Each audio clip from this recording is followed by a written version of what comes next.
fazer alguns rituais, né? Sim, eu estudei ele um pouco. A história é maravilhosa, assim, eu acho incrível. Ele tentou Abramelin, ele tentou também, né? O Abramelin, ele disse que ele concluiu... Não. Ele não terminou. Não terminou? A casa do Abramelin, pra quem não sabe, é um puta ritual. O Mundo Freak, que são esses caras aqui que me acompanham, o Andrei. Então vocês vão me ajudar, porque eu vou lançar um livro esse final de ano que eu falo que a personagem faz o ritual todo. São 6 meses do Abramelin. Tem toda uma preparação. Exato. Eu acho que eles têm um episódio sobre Abramelin. Tem? Pô, eu vou ouvir. Cara, será que eu já não ouvi? Não? Porque eu pesquisei pra caramba. Se você colocar no Google Podcast Abramelin, Podcast Crowley... Então eu vi. E o Crowley, ele compra aquela casa na Escócia, no Lago Ness, faz o Abramelin, daí ele para no meio... E daí dizem que a casa ficou mal assombrada, porque ele não fechou os espíritos. Se você para no meio, você traz os caras pra lá. E daí que daí o Jimmy Page comprou essa casa depois. Deixa eu explicar. Né? Na teoria, né, o Abramelin é pra você chamar seu santo... Sagrado Anjo Guardião. Sagrado Anjo Guardião. Só que anjo você chama demônios, né? Demônios... Isso. Você vai chamar todo mundo, você abriu uma porta pra quem ouvir entrar, né? Exato! né? Que legal, hein? Olha só. Vem os demônios pra depois vir o seu anjo. Show de bola. Só que você pode parar no meio e errar, então você fica os demônios lá. Exato. Por isso tem que saber o nome exato de quem você tá chamando. Né? Tem aquele filme, Não, tem um filme maravilhoso. Dark Song. Dark Song. Esse filme é maravilhoso. demais. Amo esse e tem que fazer o silo, como que chama? Os sigilos certinhos, né? Você tem que chamar, são 7 príncipes. E aí depois tem que... Então, aí que tá. Não sei se no Abramelin tem o negócio dos príncipes, porque no Enochiano que tem os príncipes, que é um outro sistema de magia. Tem vários, né? Mas tem esse lance, né? De chamar os caras, depois mandar embora, e eles têm que fazer coisa para negócio de lealdade para você. Sim. Você tira os demônios lá do inferno. Tem vários passo a passos no ritual e que pode levar até 6 meses. É que geralmente o pessoal confunde, mas, por exemplo, você vai invocar um demônio, a pessoa fala, porque você tem trato com o demônio, você é amigo do demônio. Não, na verdade, você é tão brother de Deus que essa galera é toda escrava sua. Exato, a ideia é essa. Tanto que, não sei se é baseado ou o lance do como que é? Do vaso lá, que o cara aprisionou não sei quantos demônios, como que é? Sim. Não é Davi. Tem várias histórias dessas. Salomão, exatamente, né? Sim. Que foi... O templo de Salomão teria sido construído por demônios, né? Tem várias dessas histórias. E aí tem gente que fala que a ruína dele foi por causa disso, porque ele chamou e não conseguiu dominar direito. Então tem várias... E que daí entra também na etimologia da palavra demônio, né? Então, assim, o que é o demônio a partir do século XVI, pós-Inquisição, contra-reforma... É uma coisa diferente do século XIII na Europa, que é uma coisa diferente da Antiguidade, que é uma coisa diferente na Grécia, que é uma coisa diferente hoje. Exato. Né? A ideia então, que a gente tem de... A palavra toda, assim, que vem do daimon, do gênio grego, do inimigo, Satã, daí você sabe tudo essas palavras. Tem acusador, tem estrela da manhã, que o pessoal fala que não, é Jesus, não, é Lúcifer. Porque Jesus é chamado de estrela da manhã no Apocalipse, né? E estrela da manhã em latim é Lúcifer, né? Então daí...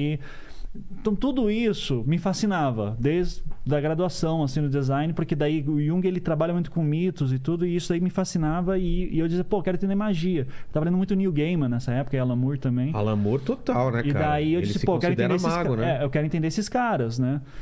Exatamente. Teoria Magia do Caos também. Magia do Caos aí já vai ser o Grant Morrison, né? Grant Morrison, que é outro quadrinista incrível. Então entende? Tipo, o cara que gostava de quadrinhos antigamente... Que ele acredita que você consegue materializar essas paradas que você imagina. A magia do caos, ela diz assim, não existe sistema. Sistema que você cria. Exato. Sabe? Foda-se. É meio Matrix, né? É bem um lance assim. Então foda-se o que o cara do século XVI falava, assim. Eu vou criar o meu... Você cria o teu sistema que você acredita, e você não precisa nem acreditar o tempo inteiro. Só acredita naquele momento e anda. Os Invisíveis, né? Aquela série do Grant Morrison é muito sobre isso, né? É bem magia do caos. Então daí eu tô lá terminei a graduação, fui fazer mestrado, e o Crowley me fascinava porque era eu sempre quis estudar mais filosofia, psicologia e tal, vi que esse mestrado era uma oportunidade, e era uma oportunidade também para juntar Crowley e Jung, duas coisas que eu gostava muito, tanto que eu tentei, depois tive que modificar, mas o Crowley se manteve como objeto de estudo. E me fascinava o Crowley ser esse cara que era, né, tipo, se chamava o anticristo. E eu entendi qual que é a noção de bem desse cara. Então eu fiz uma dissertação sobre conceito de ética e moral em Aleister Crowley, né? E... Pô, eu preciso estudar mais, cara, eu não cheguei a estudar bem. Eu fiquei fascinado por isso, porque assim, eu tenho uma criação católica não Também. praticante da família, só que eu sempre estudei em colégio católico. E colégio católico, um dos que mais me marcou, inclusive, era um colégio católico de freiras ucranianas, né? Então, assim, Nossa. tipo, né, na região que eu morava em Curitiba, tinha muito essa força ucraniana. Então, tinha muito aquele lance do tipo da culpa, do peso, do medo. E por mais que eu nunca acreditasse muito, eu não fiz primeira comunhão, não fiz crisma, não fiz nada Fiz disso. tudo isso, cara. Eu não fiz nada, eu consegui escapar. Minha família nunca me obrigou, assim. Mas eu introjetava esses medos. Então, sabe, tipo, no colégio a gente brincava de piar, né? Ficava brincando de brincadeira do copo. Sei. Loira do banheiro. Sei. Eu achava que em algum momento eu comecei a ser mal assombrado por causa dessas coisas que a gente fazia no colégio, assim. E daí eu ficava rezando do lado da cama, pedindo pelo amor de Deus parar com isso, assim, tal. Olha que louco. E daí, isso criança, cara. Sabe? Ao mesmo Fica- tempo que você não acreditava, você acreditava. Não, eu acreditava em Deus, acreditava em inferno, acreditava em tudo Ah, isso, é? só que eu não praticava na igreja, indo pra entendi. igreja. E com o tempo eu fui tirando um pouco disso, sabe? Tipo, cara, você tem uma ideia como isso me marcou? Eu tinha já meus 16, 17 anos, assim, e eu tinha medo de assistir clipes do Marilyn Manson, assim. Nossa, de ser uma coisa demoníaca? Era tipo, não, se eu estiver vendo isso, eu tô desagradando Deus, assim. Ah, tá. Apesar de não ir pra igreja, mas isso me marcou muito. E com o tempo eu fui ficando mais sério, fui dizendo assim, não, sabe, porra, eu acho que Deus tem coisa mais importante pra fazer, se ele existe. Então, assim, qual que é a minha crença? O pessoal já me pergunta assim, o que você acredita? Eu digo assim, eu não acredito em nada.